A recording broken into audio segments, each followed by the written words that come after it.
The Azure Feather by Pieter E Haumann. Chapter 1. A New Setting. "They're here!" shouted Annie, with her nose pressed against the dining room window. It had been 3 months since the children had their last adventure, and having the Darvils come to visit them in the city was a treat Annie had been looking forward to for quite some time. She dashed across the freshly polished hardwood floor, deaf to Mother's pleas of not running in the house, and skidded towards the front door. After all, it was not every day that they had the opportunity to entertain their beloved friends. "Hello, darling," said Mrs. Darvil as the front door flew open. The Darvils were lined up behind each other, their familiar faces happily smiling away at the girls' antics. "Welcome," said Annie, performing her best curtsy and holding out her hand to extend an invitation for them to enter. "Oh, how lovely," remarked Mrs. Darvil, who wandered down the corridor, admiring the collection of family photographs adorning the wall, with a few familiar ones from their adventures on the farm. Father appeared from his office, smiling broadly. He had been doing so more often as of late. Ever since the children busted the diamond smugglers during their last visit to Devil's Leap, he had received nothing but praise for his hard work in seeing that justice was served. He was even promoted at work, and had been quite content with his new lease on life. He had also been spending more time with his children, and he and Robert built a marvellous treehouse in the backyard. Mr. Darvil, on the other hand, looked a bit grumpy as he stumbled into the house and extended the customary steely-handed greeting towards Father. "I'll never get used to the traffic you city folk have to contend with," he snorted. Annie smiled. It was the holidays after all, and the traffic was much lighter than usual, even with it being the winter months, which usually saw more people stay home rather than go on vacation. "Well," said Father quite amusedly, "you're here now. Let me give you a hand with your luggage." "No need," said Anton, who came strolling into the house carrying the Darvils' belongings. He had grown since they last saw him, thought Annie. Come to think of it, she had too. She made light work of clambering up the tree to help in the treehouse construction, and was finding it much easier to reach the top shelf in the pantry, where Father hid his secret sweet stash, in a dingy old flour tin. "We brought gifts!" exclaimed Ellie, holding out a large satchel filled with boxes and wrapped presents. She too had grown during their time apart, not so much in height, but in stature. It would not be long before she was too old to adventure with them, thought Annie, who swiftly let that thought drift from her mind. After all, they should enjoy every moment together, regardless of what the future might hold. "Oh, goody!" cried Annie, as she rushed forward, grabbing the bag and flinging her arms around Ellie, her previous thought now a long-lost memory. "We got you something special," laughed Anton. Annie's eyes grew as she stared at the large satchel in front of her. "Why didn't you put that away, and you can open them a little later," said Mother, who appeared from the kitchen. "Welcome to our humble home," she added, before greeting each of the Darvils in a typically extroverted fashion. "Where's Robert?" said Ellie finally, after pleasantries had been exchanged. "He's been up in that treehouse for the past 3 days," said Annie. "He even missed dinner the other night." Her face turned grim at the thought of skipping a meal, especially since it was Mother's lamb stew with mashed potatoes, which was by far the best thing she made. "Will you go and fetch him?" said Mother, slightly displeased at the boy's absence.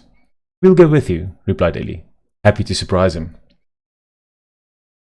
Robert was glued to his telescope when Annie came clambering up the rope ladder. He swiftly closed the small notepad he was doodling in and swung around to see his little sister's blonde locks shooting up through the trapdoor, followed swiftly by her inquisitive blue eyes. "What are you doing?" she inquired as she heaved herself into the treehouse.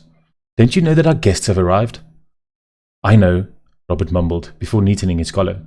After all, he had seen them coming up the street leading to the cul-de-sac, but there were more pressing matters at hand. "I'm coming." "There's no need to rush," said Ellie, who appeared through the trapdoor as well, followed by Anton. They were all together again, and even though it had been quite some time since they last saw each other, it was as if it had been yesterday that they were scurrying about Devil's Leap in Anton's trusty old truck. Anton let out a whistle and stomped his feet on the wooden floor to test its sturdiness. "This is a nice treehouse," he added, before shoving an outstretched arm in Robert's direction. "Thanks," said Robert proudly. "My dad and I built it ourselves." He met the boy's grip, and they shared a smile before he noticed Annie's steely stare. "Annie helped as well," he added, to his sister's approval. "It's so nice to see you again," said Ellie, as she gave the boy a hug. "So, this is where the smartest boy I know spends his time?" she added, admiring the room. Robert smiled and hastily packed away the pile of books standing next to the telescope before anybody saw his cheeks turning a bright red. "Pish posh!" Annie said grumpily, showing a disagreement with Ellie's statement. She stared Robert dead in the eye and firmly placed her hands on her hips. The others looked at her in bemused silence. "What's wrong?" she moaned, as she felt their collective gaze analysing her. "Since when do you use such language?" laughed Ellie. "She's been saying all sorts of strange things recently," said Robert, meeting his sister's steely stare. "Ever since our new neighbour, Mrs. Price, moved into the neighbourhood last month." "She sounds like a sophisticated lady," laughed Anton. "Quite the contrary," Robert replied. "She's a bit of a weird one." "No, she isn't," said Annie angrily. "Robert just doesn't like her because he fell off his bicycle in front of their driveway and his sons made fun of him." Robert gave her another look, arching his brow as if to challenge her to repeat her previous statement. "In any case," said Ellie, sensing that the siblings might have at each other if she didn't intervene, "what are you looking at through your telescope?" "Oh, I'm just bird watching," replied Robert. He moved closer towards the desk, where his notepads were stacked, trying to distract from his records. "Bird watching?" exclaimed Annie. "We have like 6 different types of birds here, each of them more boring than the other." "What do you know about birds?" said Robert derisively. "I'll have you know there are more than 300 different species of birds living in and around this city." "Never mind the birds," said Anton, who had perched himself firmly behind the telescope. "You have quite the view over the neighbourhood from here." He did indeed. Father was quite meticulous in choosing the most aesthetic spot when they began planning the treehouse. On a clear evening, one could even see the lights of the central business district dazzling away brightly. "Are you spying on the neighbours, Robbie?" said Annie teasingly. "No, I'm not," Robert replied sternly, before changing the subject. "Now, I'm sure our parents are wondering where we are. Let's not let them wait any longer, shall we?" Annie shot her brother a sceptical look, but decided to rather keep the questions to a minimum, at least for the time being, that is. Moreover, she had a cunning little plan, which would require as little suspicion as possible from her older brother. She waited for the boys to help Ellie down the rope ladder, and just when Robert finally disappeared down the trapdoor, she lunged at the stack of notebooks and grabbed the first one that would stick. She stuck it under her shirt and touched it tightly beneath her arms. She listened intently to ensure that the others had already left for the house and snuck down the ladder. Clutching the book under one arm and struggling to support herself with the other, her foot slipped, skipped a step, and with a shriek she came to a halt, 2 steps lower. "Are you okay?" said Anton from below. Annie's heart sank as she tried to hide the notebook while turning around. "Oh, I'm all right," she replied. "Spick and span." "I see you nabbed a little something there," Anton said, pointing to the obvious outline of the notebook protruding from under Annie's sleeve. "Don't tell him," Annie whispered, holding her finger up against her lip. Anton gave her a wry smile and went on his way. "That was lovely," exclaimed Mrs. Darvil as she placed her cutlery down on the clean plate in front of her. It was Mother's lamb stew, and everybody else agreed that it was delicious. Annie patted her belly and sighed as she realized that there was still an entire malva pudding that needed to be devoured. "How are the Bellows?" asked Father, himself struggling a little after the heavy meal. "They are well," said Mr. Darvil. "Temba's looking after the dogs while we're in the city." "Oh, I would so love to see them again," said Mother, who indicated to Robert and Annie to collect the dishes. "They did mention that they would be coming to the city quite soon," Mrs. Darvil replied. "Why don't you give them a call and see whether you can arrange something?" "That sounds like a splendid idea," said Father. "Now," he continued, looking towards the children, "have you kids got anything planned for the holidays?" "I'm sure they'll find something with which to keep themselves busy," said Mr. Darvil. "As long as there are no haunted houses and missing diamonds, I'm sure they won't get up to too much trouble." He gave them a playful yet intimidating smile, as if to tell them that any clandestine adventures were strictly off limits during their visit. Indeed, it would be a wholly different adventure this time around. They were without Anton's trusty truck, and the city certainly limited the range of their travels. They did have their bicycles in the garage, and Anton and Ellie could make use of Mother and Father's, which the latter had bought a few years ago in hopes of keeping his family fit. Father took a ride around the block once, before pulling a hamstring and being confined to bed rest for a week. "At least we have that awesome treehouse," said Anton. "I'm sure we can figure out something to do." "Well, you children better not stay up too late," said Mrs. Darvil, as she dished them each a bowl of dessert. "We're going to the mall tomorrow."